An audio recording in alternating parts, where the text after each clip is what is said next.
Chapter 4 Love and Truth is the Path. Guruji's word is our dharma. The divine mantra, Om Namah Shivaya Shivji Sada Sahai, has the power to help the devotee attain salvation. All obstacles are removed once we are in Guruji's sharan.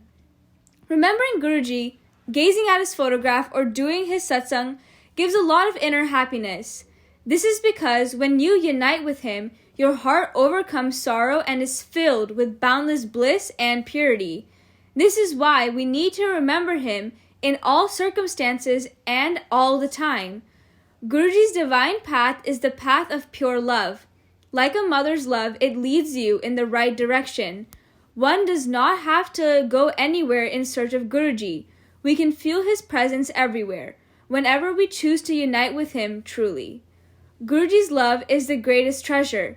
It transforms our limited love into illimitable, selfless devotion. We start to transmit this love to all with whom we interact. Guruji helps us to transform into better human beings. Our real enemies are our own vices in the form of ego, greed, fear, lust, etc. We are able to overcome them with ease with Guruji's help. Guruji used to say that any form of his, be it his photo, choga, etc., wherever present becomes the temple. The unique fragrance that exuded from his body was simply divine. When I used to go to Empire's estate for seva, I would often meet Sri Kishori, a sevadar who attended to Guruji's personal service, and therefore his hands were always full of Guruji's fragrance. I would often hold Kishoriji's hands, press them to my forehead, and then take a deep breath to take in Guruji's fragrance emanating from his hands. Guruji's Sangat has experienced his fragrance on numerous occasions across time zone and geographical boundaries, both while Guruji was in his physical form as well as later. The devotees who touched Guruji's feet could smell the fragrance on their hands for hours thereafter. Sangat calls it Guruji ki khushbu. The fragrance is Guruji's unique style of conveying to his devotees, some of whom can turn shaky when faced with adversity, and he is omnipresent, omnipotent, and omniscient. It is written in our Vedas that Mahapurush come down on earth to lessen our suffering and show us the path of truth. They are also known as Sadgurus. Guruji used to say no Sadguru would be found in times to come. That is because Mahapurush rarely appear in human form. They don't tell anyone of their descent into an avatar, nor do they foretell the time of their renouncement from physical form. Words can't describe a Mahapurush or Sadguru. There's a powerful magnetic pull between the Guru and the disciple that binds the devotee to him. His words and his satsangs are the life truths for Kalyan. They light the spiritual fire within the hearts of his disciples. The ever-increasing sangat at Guruji's satsangs at Bade Mandir is a testimony to this. The inner calm and spiritual rejuvenation that a first-timer feels at Guruji's mandir compels him to come back again and again for more. Old Sangat may recall that when Guruji was staying at Empire Estate, the number of devotees coming every day was much less as compared to now, and therefore easily manageable. In those days, Guruji mentioned on several occasions that in years to come, devotees would have to wait in never-ending queues to pay obeisance at Bade Mandir. This is exactly what is beginning to unfold now. Anyone who has been to Guruji's Bade Mandir recently knows that his devotees have grown exponentially from the time since he was in his physical form. It is heartening to see the efficiency and discipline with which Guruji Ka Ashram Trust manages the ever-increasing Sangat. The Shraddha and humility of the volunteers from Sangat who perform the assigned duties at the Bade Mandir, along with the poise and patience of the devotees in extending complete cooperation to the volunteers present, a perfect picture of my Guruji family. It is our good fortune that we are a part of Guruji Sangat. It is so reassuring to be part of a family whose members care so much for each other. It makes no difference whether you came under the Guru's fold several years ago or yesterday. For Guruji, there is no new or old Sangat. We are all equal in his eyes, and we need to not compete with each other.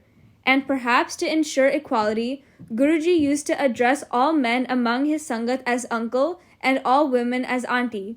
The practice has continued, and we continue to aptly address each other as uncle and auntie. It should be our earnest desire and prayer to remain as the dust of his lotus feet. Once we are granted any seva, we should do it with full commitment. Just as meandering rivers merge into one ocean, our approach to worship him may be different, but our aim should be the same, to serve Guruji. If a devotee becomes one with him in spirit, then Guruji starts to reside in the devotee's heart. The devotee can have Guruji's darshan whenever he desires. Guruji can fulfill any of his devotees' wishes. However, egoism and ambition will never let you become a true devotee. Connection with Guruji depends on a truthful mind and a loving heart, not on external pomp and show. The first and last condition of devotion is love and surrender. Oneness of spirit is an axiom of love. Once the disciple has pure, selfless love for his guru, the guru enters the disciple's heart. Love means that we enshrine the object of our affection in our heart. Once that happens, then the guru is always with you. Physical distance is never an obstacle.